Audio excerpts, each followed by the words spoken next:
Take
off your shoelace.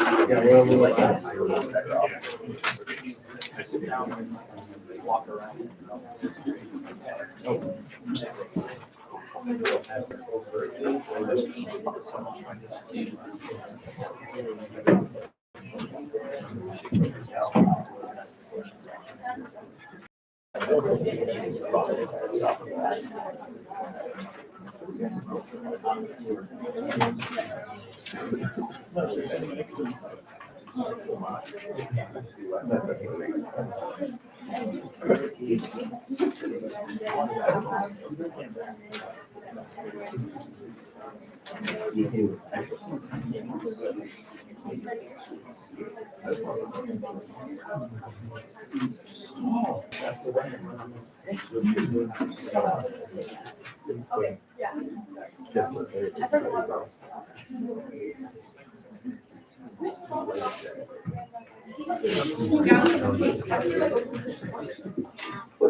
By likely you mean back in checks.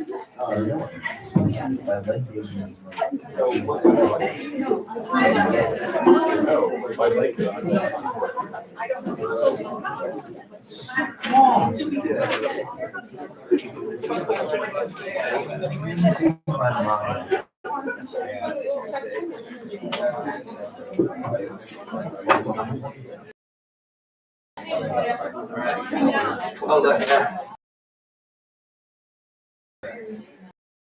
I like you, but I'm not. No.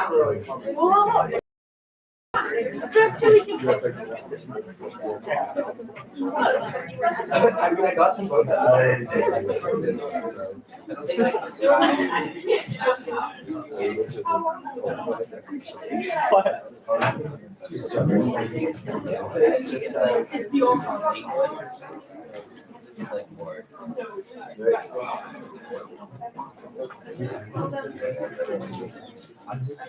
Yeah.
Well,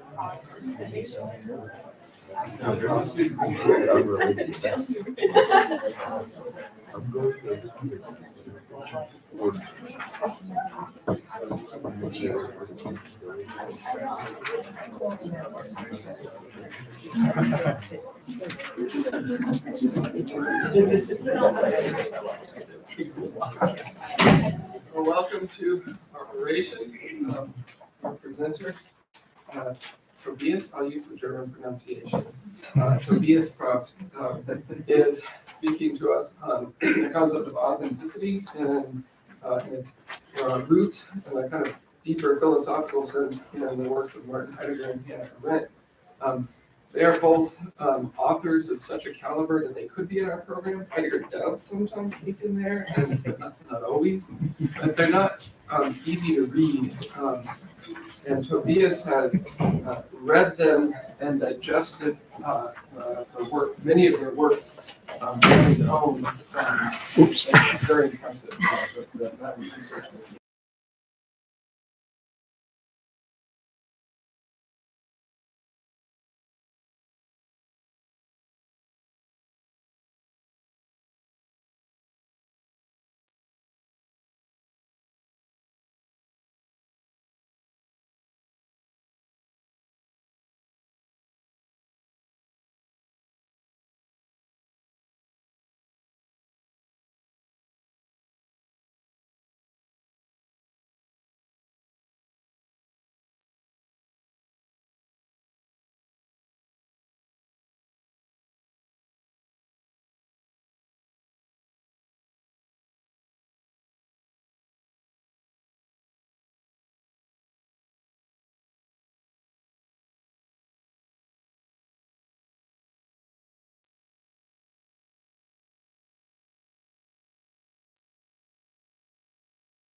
All too happy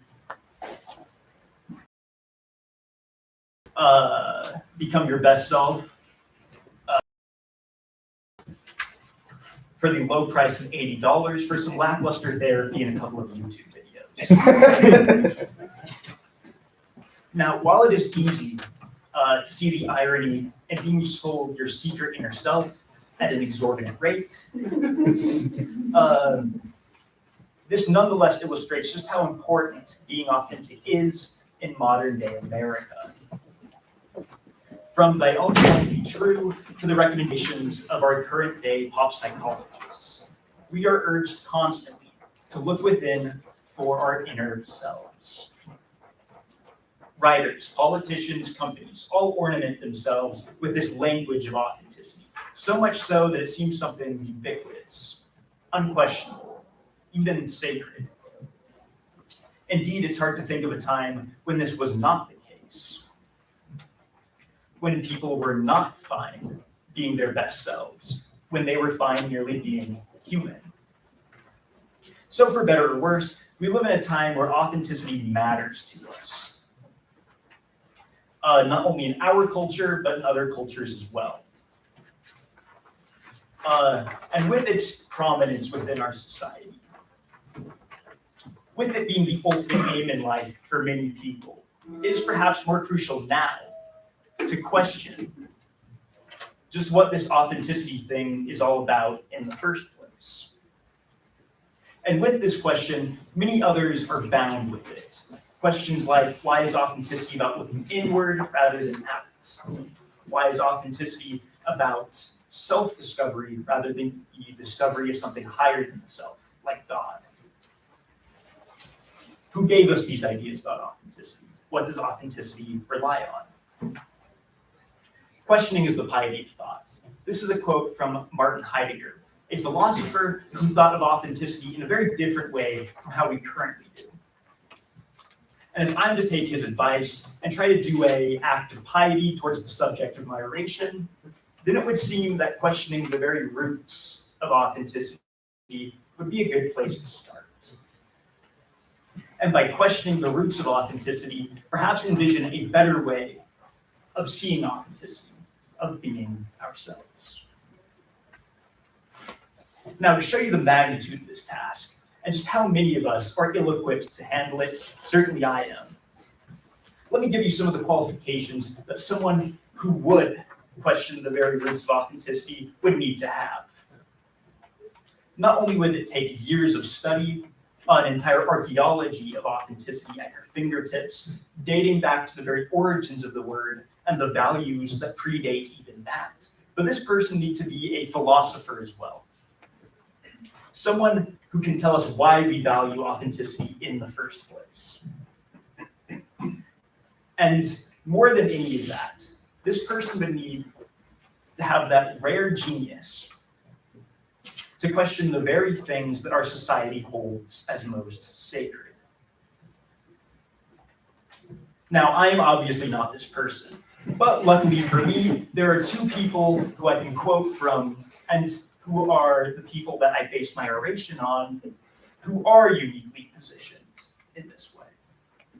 And if you haven't read the title of my oration yet, their names are Martin Heidegger and Hannah Arendt. Now, before I get ahead of myself, who are these two thinkers and where is authenticity situated in their thoughts? For Martin Heidegger, this question is easy. Born in 1889, died in 1976, Martin Heidegger is the most important, the most influential, the most infamous continental philosopher.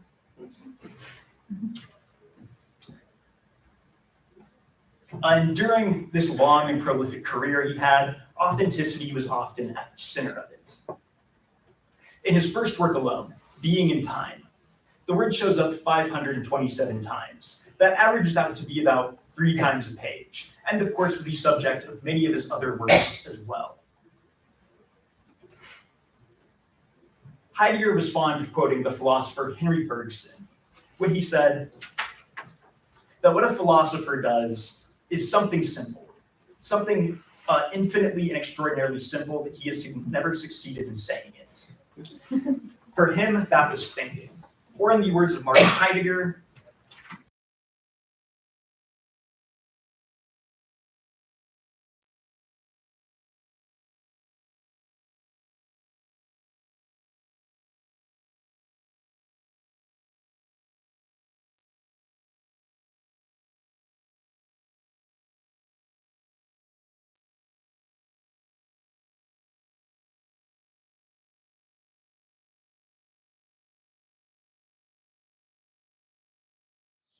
a call upon us to do what? To think and be who we are. The idea here is simple. Authenticity in some way do what is proper to you. Dogs doing what's proper to dogs, cats. And for Martin Heidegger, what's proper to a human being is to think and be who we are. Easier said than done though, right? He dedicates the whole of section 4 of book 1 of Being in Time to show just how often we fall into inauthenticity. How often we fail to be thoughtful. And in the vein of thoughtlessness, I think we need to now go over some misconceptions some have of Heidegger before we continue. The first misconception is that Heidegger's project is only a kind of exhortation for you to be authentic, or a kind of ethics of authenticity. And this was a reading that Heidegger expressly rejected. For him, being authentic isn't good, and being inauthentic isn't bad. They are two modes that we vacillate between that are both valuable ways of looking at our lives. You cannot be authentic without being inauthentic. Another misreading of Heidegger was how many think that his authenticity and ours are simply one and the same, or at the very least very similar. The thought here being that because of how influential Heidegger was and how many of his ideas echo out through the centuries,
being alive. And this, for Martin Heidegger, is being authentic.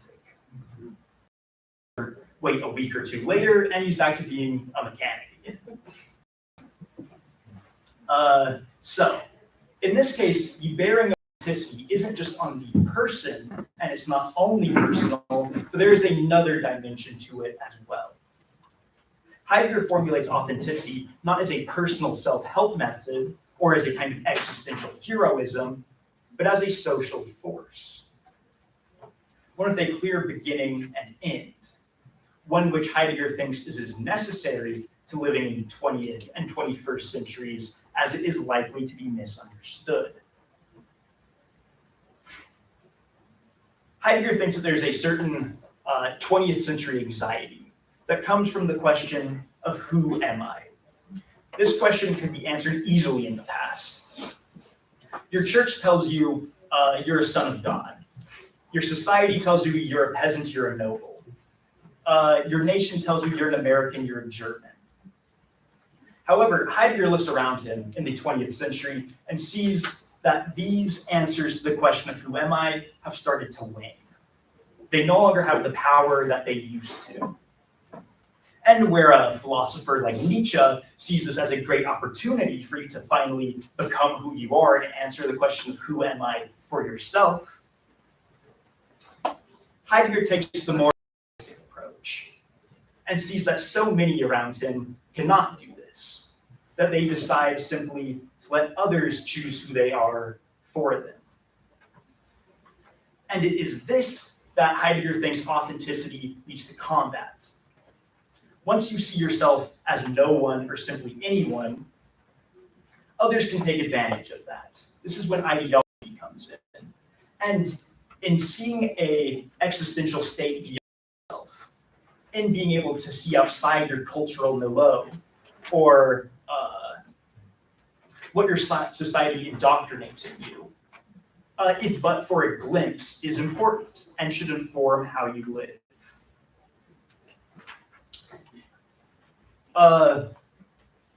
With scholar Hubert L. Dreyfus describing how Heidegger got onto this train of thought when he says, in quote 7, in his existentialist phase during the 20s, Heidegger was interested in the ahistorical, cross-cultural, involved experience. These existential structures provided the conditions of all modes of intelligibility. He also investigated the way the conformity to norms necessary for intelligibility opens up the possibility of flight into conformism, which levels down all meaningful distinctions. That can seem a little abstract, but what Heidegger means to say is that there is temptation in modernity to trim off parts of ourselves, to overemphasize the superficial as opposed to the essential, to not make judgments for ourselves. Heidegger says of this, unquote 8, understanding has, as common sense, has deprived pure intuition of its priority. Now what he means here is not common sense as a kind of practical know-how or the sense that we all share with one another. No, for him it is that which has been ingrained into us, that so often takes priority over what we think is right. While I do think Martin Heidegger's conception of authenticity serves as a corrective for many of the aspects of our own authenticity concerning his political allegiances. While I do not think that every philosophical concept can ultimately be reduced to a moral or ethical stance, for Martin Heidegger, I think this is simply unavoidable. On 1933, May 1st, Heidegger announced that he was a part of the Nazi Party and would be revising the curriculum of the school he taught at to better reflect Nazi policy. This would show Heidegger to forever be a betrayer of his own philosophy, to be someone that we often look to be thoughtful, and was in this moment thoughtless. Not only would this reverberate into many people seeing him as thoughtless throughout the world, but this would of course have an effect on his personal life as well, with him saying on his 80th birthday, I am the loneliest person alive. However, his stint with Nazism only lasted 6 months, during of which he was publicly critical of many of the Nazis' policies, specifically those concerning the Nazis' blatant racism and anti-Semitism. However, this inability to think for himself is disappointing, to say the least. And if this were the end of his legacy, if this was the path that his authenticity led down, I would say we have nothing to learn from Martin Heidegger. What he thinks a human being is and what a human being should be are wrong. However, I did say that there were 2 philosophers that we should think to now rethink our authenticity, but Martin Heidegger's as well. And this person is Heidegger's protege and student, Hannah Arendt, who will salvage many of the elements of Martin Heidegger's authenticity that are worth keeping while revising those that are not. For her, the very thing that Heidegger was lacking was, quote, an ability to judge, to tell right from wrong, beautiful from ugly. And in other words, what Heidegger was good at was exhorting people to be authentic. However, he lacks the context to tell people what to be authentic about. Heidegger has no criteria, or at the very least obfuscated criteria, about whether one can be an authentic American, an authentic communist, an authentic Nazi. And it's these critical criteria which will be the project of Hannah Arendt, of what she calls the authentically political, where she will study what it takes for you to be yourself, what that relies on, and moreover, what it takes to be with others. To illustrate this point, and the questions that come about with it, Arendt was once asked in a letter by a friend who was contemplating Raskolnikov's dilemma in Dostoevsky's Crime and Punishment. This dilemma being, quote, Tin, why shouldn't I murder my own grandma if I want to? Give me one good reason, unquote. I'm sure you can think of a couple of reasons not to kill your grandma. But Arendt decided to give the classical answer, saying, quote, the philosophic answer would be the answer of Socrates. Since I've got to live with myself, and in fact, the only person from whom I shall never be able to part, whose company I will have to bear forever, I do not want to become a murderer. I do not want to spend my life in the company of a murderer. However, the friend remained unconvinced. After all, if I authentically want something, who's to stop me from getting it? With her saying, quote, the modern position would be to say to Socrates with a shrug, why not? What's wrong with a murderer? And Socrates be right back where he started. Arendt, in one form or another, would always be trying to answer this question. And while she didn't succeed just then with answering what presupposes morality, what basis do we have for human dignity, not only in ourselves, but in others, perhaps she found it in authenticity.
They propose things altogether different from the worn out tradition today. There exists a teacher. Perhaps one can learn. So then Heidegger and Arendt are entwined in thought. She would help translate some of Heidegger's works into English, and she would dedicate a whole section to him in The Life of the Mind. But this is not to say that Arendt was some naive or uncritical reader of Heidegger. Instead, she would be highly critical of him in What is Existence Philosophy, and often thought that his thinking never went far enough, or was lacking in some crucial considerations. Heidegger once called her his intellectual equal and his best student. And it is, in my opinion, that she is his intellectual superior, but that is neither here nor there. What I do think, however, is that the person to reappropriate Heidegger's legacy and to turn it into something that we can use once again is Hannah Arendt. And what she focuses on is the communal and its bearings and authenticity in Heidegger's thought. One of the dangers of inauthenticity for Heidegger is a lack of the communal, of the temptation when you see yourself as anyone or no one, to see others the same way as well. Heidegger calls this rootlessness, when you are detached from your origins, your surroundings, and other people. And Heidegger says that your community needs to solve this by giving you the space within it to express yourself and to show your identity. He says that your community destines you for certain possibilities. Example of this being, today I can be an astrophysicist, a mechanic, an engineer. While 1,000 years ago, those possibilities were not even thought of, let alone existed in any way. The most important of these possibilities that your community gives you, for both Heidegger and Arendt, is the possibility of being authentic. And not all communities can let you be a part of them and be authentic at the same time. And this is where Arendt's thought of the authentically political comes in. Arendt scholar George Katev shows the importance of this project when he says, quote, Arendt is intent on determining the essence of what she calls, especially on revolution, the authentically political. Is that if the authentically political can be conceptualized properly, it will present itself as something so attractive, so advantageous, that in the minds of her readers and of others, it will produce a radiating influence. The heart of which she calls the space where people are neither for nor against each other, but together in sheer human togetherness. So what does sheer human togetherness and authenticity have to do with one another? Arendt was often interested in how societies dehumanize others, or makes others superfluous. Her saying that in society there is an obvious fear of one another, a fear to be yourself in front of other people. She will say this, quote, that what makes loneliness so unbearable is the loss of one's own self, which can be realized in solitude, but confirmed in its identity only by a trusting and trustworthy company of my equals. Only when we are affirmed by others do we have any coherent sense of reality, not only out there, but also a reality of our own identity. And it's this need to be with others that is so often taken advantage of. That creates a mentality like groupthink, that she will say culminates in, quote, the number of those in unanimous agreement that X is an evil adds credence to the belief that X is an actual evil. The thought here being that if your friends all jump off a cliff, would you do it too? And this kind of mentality says yes. So in order to combat this, we need an authentic society, what Arendt calls a plurality of people.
Unrecognizable. And one of the day, she gives the example of a Nazi in the Nuremberg trials named Adolf Eichmann, who speaks only in cliches, who knows only office-esque, and only takes orders. However, there's a flip side to his personality, one that has a clear hero worship, that wants to prove himself to others and to himself as well. What's to explain these extremes? Perhaps one lens in which we could view this is from authenticity. How the authenticity presented to him in his society was one that emphasized the most elitist and toxic elements of authenticity. That has startling parallels to many of the ways that we think about authenticity today. With Arendt saying that even after World War II, that there were people, in quote 17, there were more than a few people, especially among the cultural elite, who still publicly regret the fact that Germany sent Einstein packing, without realizing that it was a much greater crime to kill little Hans Kohn from around the corner, even though he was no genius. A worship of a few cultural elites, institutions that have discriminators like IQ, and obvious celebrityism. These are the startling parallels that our culture has to that like the Nazis. Now, that's all a little much, I know. However, if what Heidegger's authenticity was about, that everybody is the other and no one is themselves,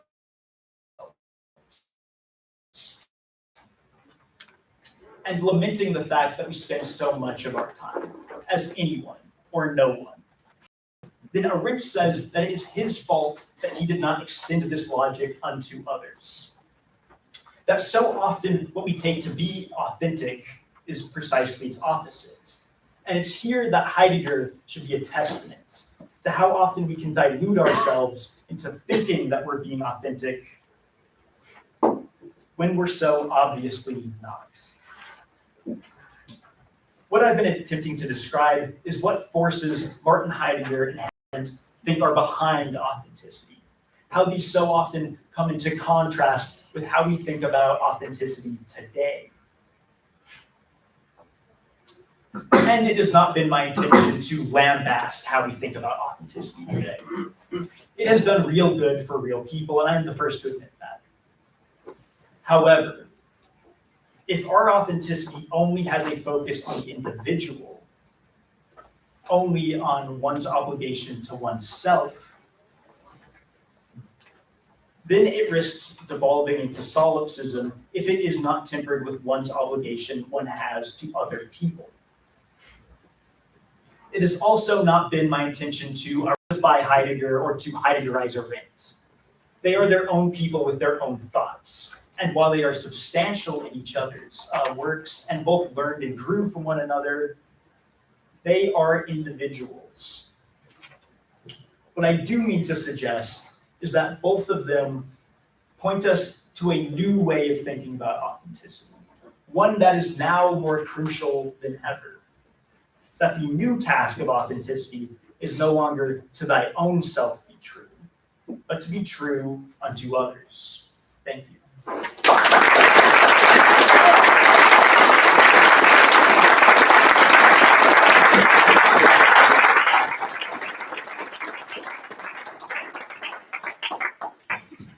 I'd like to open up questions. You mentioned Adolf Eichmann towards the end. Could you say a little bit more about who he was and in what way he was being inauthentic, and then what the problem with that was? Oh, I'm so sorry. Adolf Eichmann is probably one of the most famous people who have ever committed a crime against humanity. He was responsible for transporting nearly 4 million Jews during the Holocaust, and is something of a mascot for inauthenticity. He's the poster boy for the banality of evil. He's described as utterly thoughtless, however, can be smart at times.